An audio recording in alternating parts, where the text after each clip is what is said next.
Hello everyone, and welcome to a bit of a discussion video I wanted to make.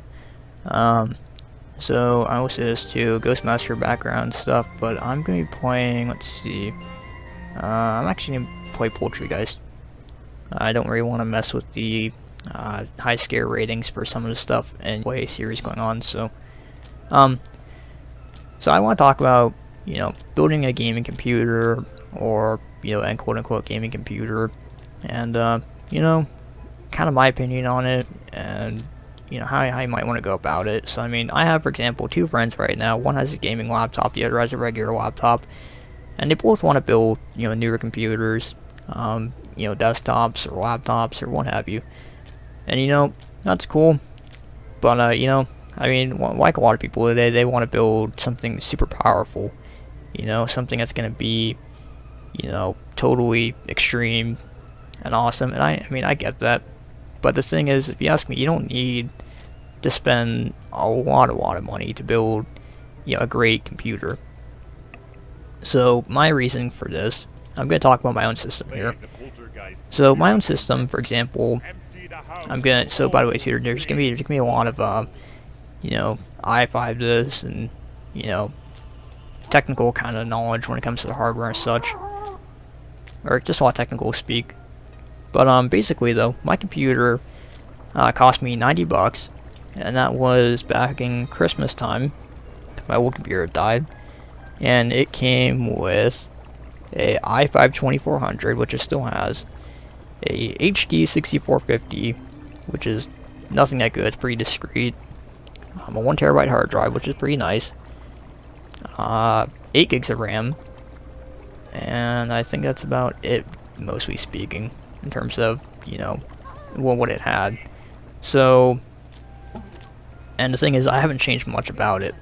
I mean, right now, a system is about, let's see, an i5, it still is the i5, I'm going to upgrade that to an i7 2600, and I actually put a GT 1030 in it, but I'm going to upgrade that to a 1050 Ti. I'm going to put an SSD in it, and let's see here. What else I'm trying to think. The RAM, I think I mentioned this, but I upgraded to 16 gigs of RAM. And the thing is that this computer cost me about $90. And when you go into upgrades and everything, I mean, sure, it's going to cost around $300-400. But, I mean, at the end of the day, a lot of this stuff doesn't even need to be done. I mean, I want an i7 because it's going to be better for someone like me who streams and edits video and records and stuff like that, the more cores, but the base system by itself is perfectly acceptable. The RAM, again, same thing, upgraded, but you can get away with 8. The GPU, that cost me about $70, and I wouldn't recommend going with, a discrete thing like that, but a 1030, for example, will do you good. An SSD you don't need at all. But again, it's just one of those things where it's a novelty thing, for faster drive speed and everything. So, in this computer, when you think about it, the system cost me about $90, and if I were to just upgrade the GPU and leave everything else, I'd be in the system about $200-ish, we'll call it. By the way, this computer I'm on used to be a corporate workstation, and I got it from a liquidation sale, on eBay, so that's basically where it came from, if anybody's curious. So, I mean, really, like I said, the system is basically around $200-300, depending on just how far you want to take it. And, I'm going to talk about my experience with this. I've been using the system for about 6 months, and, it's been a really great system. I mean, gaming, I'm still able to play the newest games, like Doom, like Resident Evil 7, let's see here, trying to think what else here, besides those two obvious games. I'm able to play a lot of newer games. Far Cry Primal is another one.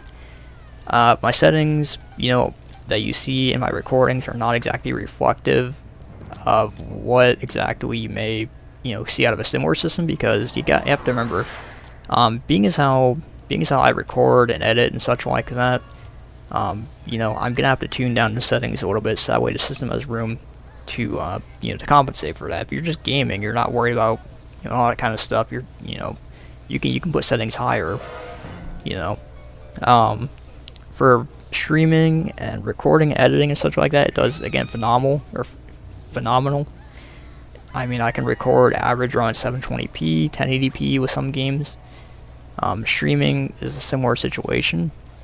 VR, for example, once I get the 1050 Ti, I'm pretty sure I can do that. So, I mean, really the system, I mean, it may not be the newest thing in the world, but it can still keep up pretty well, if you ask me. I really have no complaints using the system at all, and I can still do plenty of everything I want to do with it, and there's still a little bit of room for improvement.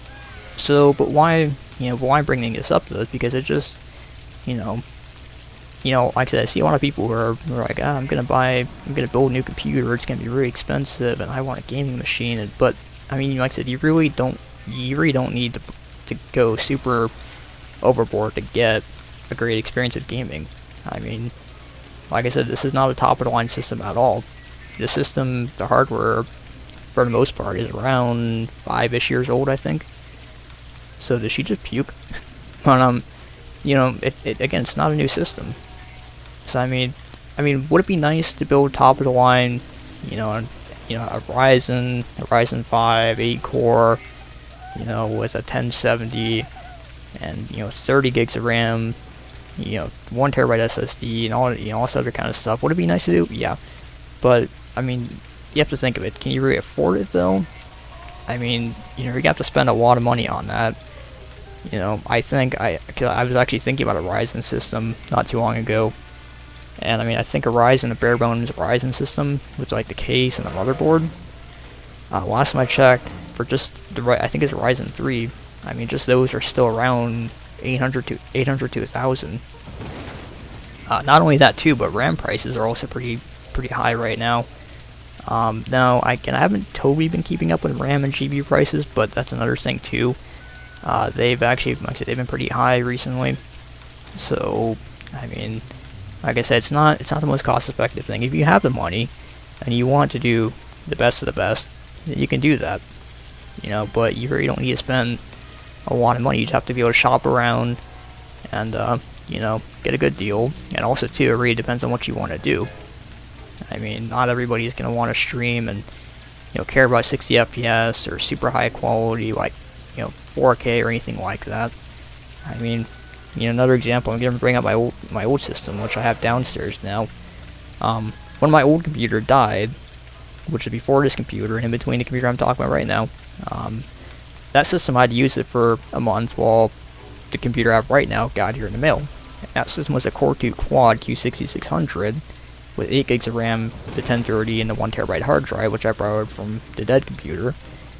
Actually, no, sorry, that was a different hard drive. Anyway, though, it's like 500. And I used that, and really the only thing I couldn't do with that machine that my current system can do, the only thing it wasn't capable of, was just simply a couple of really CPU intensive things like recording Resident Evil 4, which is for some reason a CPU intensive game. I don't know why, but I was still doing the Doom playthrough at the time.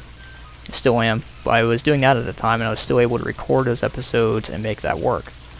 Another prime example too. I have a laptop. It's not a gaming laptop, but it is a couple-year-old HP. Again, real quick over the specs. 12 gigs of RAM, a Phenom 2 P960, which is a quad-core, Radeon 4200, 500 gig hard drive. And again, it's not a gaming laptop, but it can still keep up with a lot of things. I mean, and I got it for, my friend gave me a good deal at like 60 to 100 bucks, but that's about how much it'll cost you though. Not even 100 bucks, and again, it's a good system. So, the point is that, or the point of this video is I just want to, kind of give my thoughts and opinions, and I mean, if you want to go all out, get the best of the best, then you totally can. That's cool, good for you. I'm not saying I have anything against that, but for all of you who are wanting to get into building computers or PC gaming, I mean, like I said, it doesn't take a lot. It really doesn't take much at all, to do that. I mean, you don't have to spend a whole fortune and able to do that. Another thing too is if you already have a computer, an existing computer, You know, just make sure you're keeping on top of it with maintenance and such. Make sure, you know, you're keeping your graphics card drivers updated. Make sure you're keeping everything cleaned out. Make sure you're keeping, you know, viruses out. Make sure you're running programs like CCleaner to make sure that, you know, again, a lot of junk isn't built up in the computer. I mean, it's just, you know, it's a simple basic stuff like that.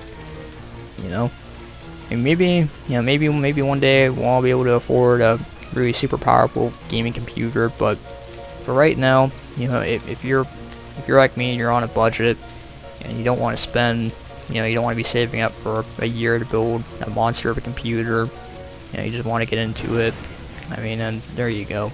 I mean, like I said, my best, you know, piece of advice I could say is shop around on eBay or other places like that. You'll find old refurbished systems like the one I did, and like I said, other than a graphics card, I mean, there's really that's weird. I didn't get a cutscene. I mean, other than a graphics card, there's really not much I could say that this computer, you know, or that this computer could really benefit from. Otherwise, everything else I'm doing is just overkill.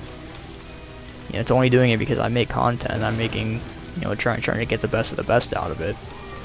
You know, but for someone like that, I mean, that really, you know, $90. Throw a decent cheap graphics card in there, you're all good to go. So I hope I've helped a couple people out. You know, like I said, if you want to build a fancy computer, go right ahead. But you know, you don't need necessarily to spend a lot of money to have a good computer. You know, it just depends on what you're doing, and it depends on you know, what you want to spend. So alright, we'll finish up this mission, which is actually just about to happen. And she's pretty much gone. Yep. And so is Lawrence. The flaming Lawrence running through the house. Wouldn't that be a fire hazard? Flaming people running around the house. Wouldn't that be a fire hazard? You might catch the curtains on fire or something. Ghostmaster logic. So, alright everyone, so I want to thank you all so much for watching, and if you're into live streaming, I did do a Crash Bandicoot and Sand Trilogy stream. I'm probably going to stream it one more time. And, you know, depending if people really want to see me keep playing it, I probably will stream it, otherwise I'll move on to a different game. So, thank you all so much for watching and listening, and I will see you next time.